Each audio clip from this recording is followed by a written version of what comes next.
तो जो मूवी मैं आज आपको एक्सप्लेन करने वाली हूँ वो साइंस फिक्शन पर बेस्ड है, जिसमें हमें एक लड़की का रोबोट्स के साथ इंटरेक्शन दिखाया गया है और वो रोबोट्स दुनिया को किस नजर से देखते हैं ये भी बताया गया है। तो मूवी की स्टार्टिंग होती है एक रोबोट को दिखाते हुए जो कि काफी एडवांस था और मूवी में उसे मदर रोबोट कहा गया है। उसने एक ग्लास में एक एम्ब्रियो रखा हुआ था, यानी किसी बेबी का एक सेल, और वो मदर रोबोट उसकी काफी केयर करती थी। उस पर एक टाइमर लगा हुआ था जिसके बाद वो बेबी बन के आ जाना था। फिर हम देखते हैं कि टाइम पूरा हो चुका था और वो बेबी एक क्यूट सी बेबी गर्ल थी जिसे इस मूवी में डॉटर कहा गया है, यानी बेटी। वो मदर रोबोट इससे काफी खुश थी। वो इसको खाना खिलाती, इससे बातें करती थी और इधर उधर की स्टोरीज बताती थी। वो उसे बुक्स पढ़कर भी सुनाया करती थी और ये भी बताया करती थी कि इंसान खत्म हो गए, वो किसी इन्फेक्शन के लिए पेट में आ गए। वो बच्ची भी बहुत छोटी थी लेकिन काफी ज्यादा इंटेलिजेंट थी। अब ये छोटी सी क्यूट सी बच्ची बड़ी हो चुकी थी, ऑलमोस्ट 7 से 8 साल की। तो वो एक दिन मदर रोबोट से पूछती है कि मदर, ये सब इंसान कौन थे और कहाँ गए?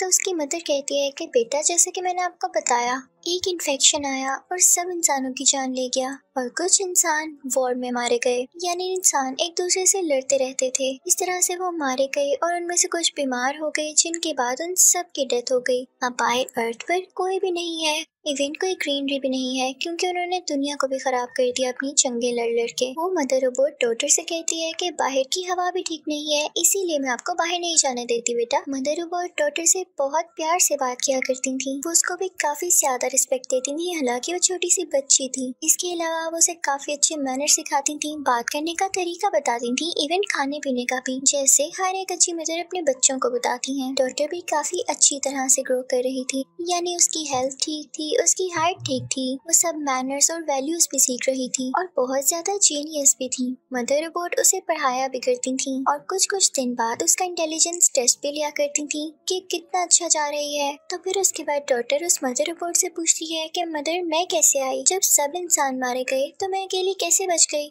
तो वो मदर रोबोट उसे बताती है कि तुम बची नहीं, मैंने तुम्हें खुद बनाया है। मेरे पास तुम्हारा एक सेल था जिसे मैंने बड़ा करके तुम्हें बनाया एक प्यारी सी बेटी को। वो उसे बाकी एम्ब्रियोज भी दिखाती हैं और कहती हैं कि तुम्हारी तरह ही बड़े होंगे और इस लैब में बड़े होंगे और फिर यहीं पर रहेंगे। इसी तरह टाइम गुजरता रहता है। मदर और डॉटर की आपस में यही बातें चलती रहती हैं और वो फील ही नहीं होने देती डॉटर को कि बाहर भी कोई दुनिया है। फिर हम देखते हैं कि वो डॉटर अब 18 ईयर्स की हो चुकी है, यानी बड़ी हो चुकी है। डॉटर इसी तरह लेट के कुछ पढ़ रही होती है कि तभी उस लैब की लाइट चली जाती है। तो डॉटर को ये बात काफी अजीब लगती है कि पहले तो ऐसा कभी नहीं हुआ। तो जब वो उठकर चेक करती है तो देखती है कि उधर के सिस्टम की कुछ वायर्स टूटी हुई हैं और उसे एक चूहा दिखाई देता है, जिसके बारे में तो वो बिल्कुल भी नहीं जानती थी, क्योंकि उसने आज तक बाहर की कोई चीज नहीं देखी थी, ना ही कोई जिंदा चीज, ना ही कोई एनिमल। लेकिन फिर भी उस चूहे को एक जगह पर बंद कर देती है और उन वायर्स को ठीक करने लगती है, क्योंकि उसे हर चीज पता थी कि लैब को किस तरह से ठीक करना है, किस तरह से इसकी पावर ऑन रखनी है।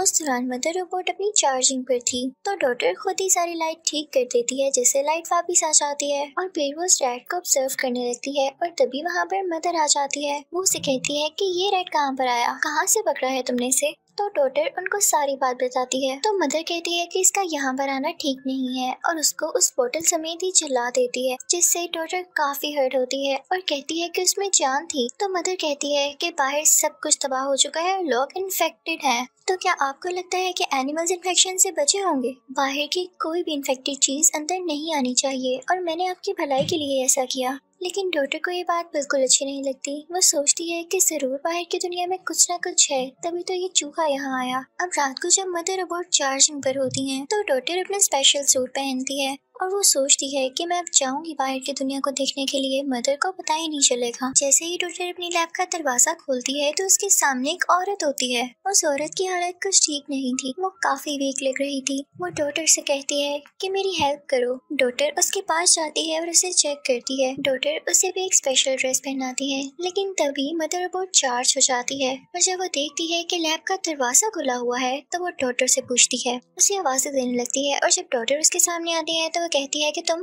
बाहर क्या करने गई थी, ये दरवाजा क्यों खुला हुआ है। तो डॉटर आगे से खामोश रहती है और उस लेडी के बारे में भी उसे कुछ नहीं बताती। तो मदर रोबोट कहती है कि जब ठीक वक्त आएगा मैं तुम्हें खुद ही बाहर भेज दूंगी, अब दोबारा कभी दरवाजा मत खोलना वरना बाहर का इन्फेक्शन अंदर आ जाएगा। और चलो अब तुम्हारा वक्त हुआ है इंटेलिजेंस टेस्ट का। और इसी के साथ उसका टेस्ट लेने चली जाती है। अब जैसे ही मदर रोबोट डॉटर को एक डिवाइस पकड़ा कर जाती है तो इसी बात का फायदा उठाते हुए डॉटर वहाँ से दोबारा उस जगह पर आ जाती है जहाँ पर वो बीमार लेडी थी। वो उसे पानी पिलाती है और फिर डॉटर उस लेडी से कहती है कि आप यहीं रहें, मैं आपके लिए मेडिसिन लाती हूँ। और उतनी ही देर में वहाँ पे वो मदर रोबोट आ जाती है जो कि उन दोनों को साथ देकर और उस लेडी को लैब में देखकर काफी गुस्सा होती है और जाकर उस लेडी को पकड़ लेती है और तंग करने लगती है, उसे हर्ट करने लगती है, चोट पहुँचाने लगती है। तो डॉटर फौरन से मदर रोबोट से कहती है कि प्लीज ऐसा ना करें, आपने कहा था कि बाहर की दुनिया इन्फेक्टेड है लेकिन इनको इन्फेक्शन नहीं है, ये सिर्फ वैसे ही वीक हो चुकी है भूखा रह रह के। आपने अपनी लैब के बाहर जो वेजिटेबल्स लगाए हैं और जो खाना उगा रही हैं उनमें से इनको भी दें। जिस तरह से आप मुझे खाना खिलाती हैं और पानी पिलाती हैं ये भी मेरी तरह एक इंसान है, हमें इनकी हेल्प करनी चाहिए। तो मदर रोबोट कहती है कि ठीक है मैं इसका इलाज भी करूंगी कि कहीं ये इन्फेक्टेड ना हो, सिर्फ तुम्हारे लिए डॉटर।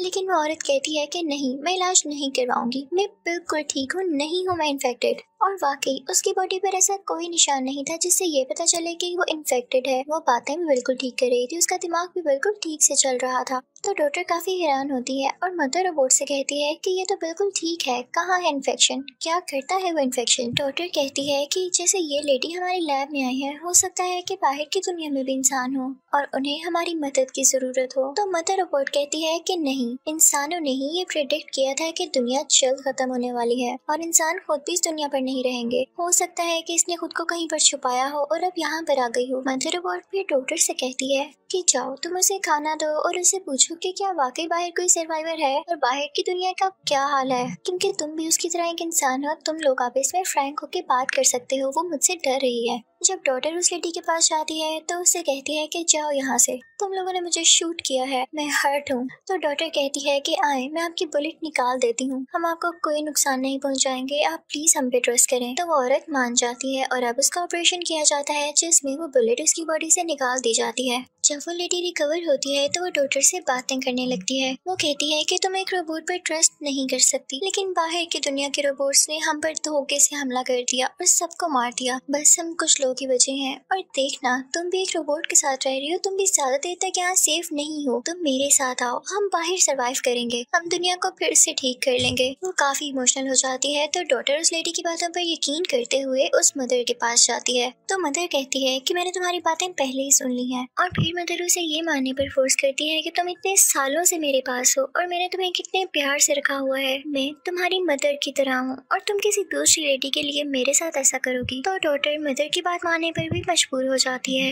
अब मदर डॉटर से कहती है कि तुमने इंटेलिजेंस टेस्ट में काफी अच्छा स्कोर किया है, मेरी बेटी तो है ही जीनियस, तो आओ तुम्हारे लिए एक सरप्राइज है। और इसी के साथ वो उसे एम्ब्रियो लैब में ले जाती है जहाँ पर बेबी सेल्स थे।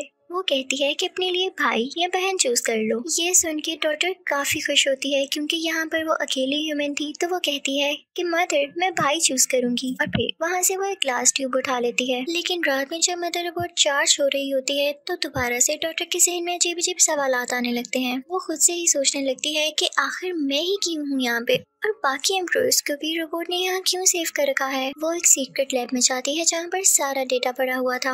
वहाँ पर जाके उसे काफी हैरान कर देने वाली बातें पता चलती हैं कि इससे पहले यानी डॉटर से पहले मदर ने 3 और बेबीज को बनाया था, लेकिन जब उसने इन तीनों का इंटेलिजेंस टेस्ट लिया तो वो उस टेस्ट में पास नहीं हुए, ना ही डॉटर की तरह अच्छा स्कोर किया। तो मदर ने उन तीनों को मार दिया। ये सुन के वो काफी शॉक्ड हो जाती है और आगे चलने लगती है। तभी उसे आगे किसी का जौ दिखाई देता है। जब वो उसे उठाती है तो वो किसी बच्चे का असली जौ था, यानी मदर ने वाकई में उनको मारा था और उनके रिमेन्स यहाँ ही पड़े हुए थे। ये सुनकर डॉटर का दिल टूट जाता है और वो कहती है कि इस मदर ने मुझे सिर्फ इसीलिए पाला ताकि मेरी इंटेलिजेंस को यूज कर सके। ये मुझे बड़ा भी इसीलिए कर रही थी ताकि जब मैं बड़ी हो जाऊँ तो मैं टेक्नोलॉजी में इसका हैंड बनूं, वरना इसके लिए इंसान तो कुछ भी नहीं है। जैसे ये उस लेडी के लिए मीन हो गई। ये सुन के वो रोने लगती है, काफी सैड हो जाती है और फिर उस ह्यूमन लेडी के पास जाती है। अब वो ह्यूमिलिटी उसे कहती है कि हम यहाँ से भाग जाते हैं। तो डॉटर कहती है कि नहीं, अब तो मेरा भाई आने वाला है इस दुनिया में, मुझे उसे देखना है और मैं यहाँ रोबोट्स के पास उस छोटे से इंसान को छोड़ के नहीं जा सकती। इनकी ये सारी बातें मदर रोबोट सुन लेती है और वो डॉटर से कहती है कि अच्छा ये प्लान्स थे तुम लोगों के, और वो डॉटर को एक रूम में बंद कर देती है और फिर उसके बाद उस लेडी को पकड़ के काफी टॉर्चर करती है, उसे काफी चोट देती है। डॉटर किसी तरह से उस रूम का दरवाजा तोड़ती है और बाहर आ जाती है और फिर वो जाती है उस लेडी को बचाने के लिए, लेकिन वो लेडी डॉटर को ही पकड़ लेती है और मदर रोबोट से कहती है कि अगर हमें यहाँ से जाने ना दिया तो मैं डॉटर को मार दूंगी। तो मदर रोबोट यहाँ काफी पैनिक कर जाती है क्योंकि उसे ऐसा करने की किसी से उम्मीद नहीं थी। तो मदर रोबोट को दरवाजे खोलने पड़ते हैं। अब हम देखते हैं कि लेडी और डॉटर अब बाहर जा चुके थे, यानी बाहर की दुनिया में सब चीजें तबाह हो चुकी थी, धुआं उड़ रहा था और जमीन पर मिट्टी ही मिट्टी थी, यूं कह लें कि एशेस थे। कोई ग्रीनरी नहीं थी, ना कोई एनिमल दिख रहा था, लेकिन जिस लैब से वो निकले थे उसके आसपास काफी ज्यादा खेत और ग्रीनरी थी जिनका ख्याल रोबोट्स रख रहे थे। यानी ये रोबोट सिर्फ अपने आसपास की जगह को दोबारा से ठीक कर रहे थे, रीग्रो कर रहे थे, ताकि यहाँ पे बनने वाले इंसान सरवाइव कर सकें जैसे कि बाकी एम्ब्रियोज ने यहाँ बड़े होना था, और इसीलिए ये लोग अपने मुताबिक उनकी ट्रेनिंग कर रहे थे। अब वो लेडी और डॉटर चलते चलते एक जगह पहुंच जाते हैं, लेकिन वो माइन नहीं होती, वो एक छोटा सा बॉक्स होता है, एक कंटेनर होता है जिसमें उस औरत ने कुछ खाने पीने का सामान रखा हुआ था। डॉटर उसे पूछती है कि ये क्या है, आपने तो कहा था कि आप माइन में रहती हैं और बाकी सब लोग कहाँ हैं? तो वो लेडी कहती है कि मैंने तुमसे झूठ कहा, हाँ हम माइन में रहते थे और बाकी सर्वाइवर्स भी थे, लेकिन हमें खाने की काफी शॉर्टेज हो गई और हम सब मारे गए। जो लड़की बची वो सिर्फ मैं थी, तो मैं बचा कुचा सामान लेकर यहाँ आ गई। डॉटर उस लेडी के मुंह पर थप्पड़ मारती है और कहती है कि आपने मुझे झूठ क्यों कहा, मैं वहाँ अपने भाई को छोड़ कर आई हूँ सिर्फ आपके कहने पर। तो डॉटर वहाँ से वापस चली जाती है उसी लैब के अंदर। उस लैब के बाहर काफी ज्यादा रोबोट्स थे और जैसे ही डॉटर वहाँ पर आती है वो उस पर रेड लेजर डालने लगते हैं, लेकिन वो सिर्फ उसे स्कैन कर रहे थे और जब उसे पहचान लेते हैं कि डॉटर ही है तो उसे अंदर आने देते हैं। डॉटर जैसी अंदर जाती है तो एक एक्स उठा लेती है, ये सोचते हुए कि हो सकता है कि मदर उस पर गुस्सा और उसे मारने की कोशिश करे तो वो खुद को डिफेंड कर सके। जब वो जाती है तो उसके सामने मदर रोबोट होती है और उसकी गोद में एक छोटा सा बेबी होता है जो कि डॉटर का भाई था। मदर रोबोट उसे कहती है कि एक्स छोड़ो और अपने भाई को देखो। यानी यहाँ पर मदर रोबोट का मूड बिल्कुल नॉर्मल था, जिसे देखकर डॉटर का डर भी कम होता है। मदर डॉटर से कहती है कि वो वक्त आ चुका है जब मैं तुम्हें सारा सच बता दूं। ये लो अपने भाई को पकड़ो और अब सुनो, मैं सब रोबोट्स की हेड हूँ, मैं इनको लीड करती हूँ और कंट्रोल भी। इनफैक्ट ये मेरा ही प्लान था कि मैं बाहर की दुनिया के सब इंसानों को खत्म कर दूं, क्योंकि इंसान पागल हो चुके थे, इतनी लड़ाइयाँ कर रहे थे कि उन्होंने दुनिया को भी तबाह कर दिया था। अगर कुछ सालों तक और ही ऐसा चलता रहता तो दुनिया तबाह हो जाती और हम रोबोट्स का भी कोई नामो निशान न रहता। वो लोग दरख्त काट रहे थे, इंसान बहुत बुरे हैं, उन्होंने नेचर को भी डिस्ट्रॉय कर दिया, लेकिन मेरा मोटिव ये था कि नेचर को कुछ नहीं होना चाहिए, तो मैंने सब इंसानों को खुद ही मार दिया ताकि हमारा प्लेनेट सेफ रहे। लेकिन उससे पहले मैंने कुछ एम्ब्रियोज अपने पास सेव कर लिए, मैं उन्हें यहाँ सेफ लैब में ले आई। लेकिन उससे पहले मैं इंसानों का लीडर चुन रही थी जिसका इंटेलिजेंस लेवल बहुत ज्यादा हाई हो, उसे पता हो कि असल में करना क्या है, जिंदगी कैसे गुजारनी है।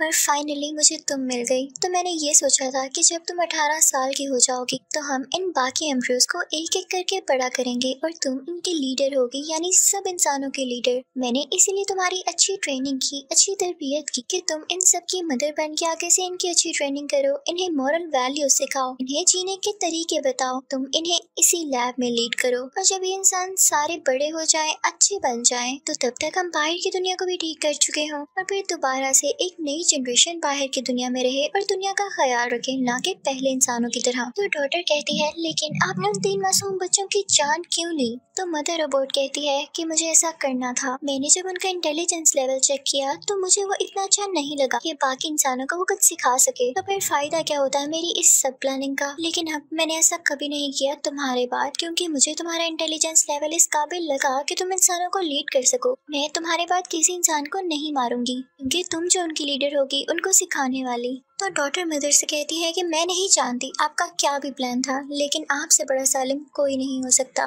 जिसने बिलियन ऑफ ह्यूमन की जान ली, और सिर्फ एक इंटेलिजेंस चेक करने की खातिर आपने कितने बच्चों को मार दिया। आप मरना डिजर्व करती हैं। तो मदर कहती है कि ठीक है तुम मुझे मार दो, लेकिन उससे पहले ये सुन लो कि जो लेडी यहाँ पर आई वो भी मेरे कहने पर आई थी। मैंने ही उसे कहा था कि तुम मेरी डॉटर को बाहर की दुनिया दिखाओ ताकि उसके जहन में ये बात आए कि बाहर भी कोई दुनिया है और असल में हो क्या रहा है। तो वो तुम्हें अपने साथ ले गई और मैंने तुम्हारा लास्ट टेस्ट यही करना था कि तुम्हें भाई देना था, और उसी दौरान तुम्हें बाहर भेजकर ये चेक करना था कि तुम्हारे दिल में इंसानों के लिए प्यार है या नहीं। जो चीज मैं अपने दिल में डेवलप नहीं कर सकी वो मैंने तुम्हारे दिल में देखी। तुम अपने भाई के लिए वापस लौट कर आई अपनी जान की परवाह किए बगैर, और तुम अपने टेस्ट में पास हो गई। अब तुम मुझे मारो या ना मारो ये तुम्हारे हाथ में है, क्योंकि मुझे सिर्फ इसी पर्पस के लिए क्रिएट किया गया था और आज मेरी सारी प्लानिंग सक्सेसफुल रही। मैंने तुम्हें लीडर के तौर पर चुन लिया और तुम्हें सब कुछ समझा दिया कि आगे क्या करना है। अब वो सारे एम्ब्रियोस हैं, तुम उन्हें बड़ा करोगी और उन्हें पालोगी। मेरा यहाँ पर अब कोई काम नहीं, तो तुम बेशक मुझे मार दो। डॉटर काफी सैड होके मदर रोबोट को शूट कर देती है, क्योंकि वाकई अब उसका कोई काम नहीं था। फिर वहाँ से वो उस रूम में जाती है जहाँ पर सारे एम्ब्रियोस रखे हुए थे। वो जानती थी कि उसे इन एम्ब्रियोस को ग्रो करवाना है और उसके बाद यही इन सब की मदर होगी। डॉटर अपने छोटे भाई को प्यार करने लगती है और उन एम्ब्रियोस की तरफ देख के कहती है कि yes I am mother. Movie के लास्ट सीन में हम देखते हैं कि एक रोबोट उसी लेडी ह्यूमन के पास आता है और उसे कहता है कि तुम्हें जो टास्क दिया गया था तुमने काफी अच्छे से किया, अब तुम्हारा काम पूरा हो चुका है, और इसी के साथ उसे शूट कर देता है। और उधर लैब में डॉटर अब एक अच्छी लड़की की तरह सब एम्ब्रियोस को ग्रो करके उनका ख्याल रख रही थी, ताकि जब वो बड़े हों तो उन्हें बाहर की दुनिया में ले आए और वो फिर से एक नई जनरेशन में रह सकें। और यहीं पर मूवी एंड हो जाती है।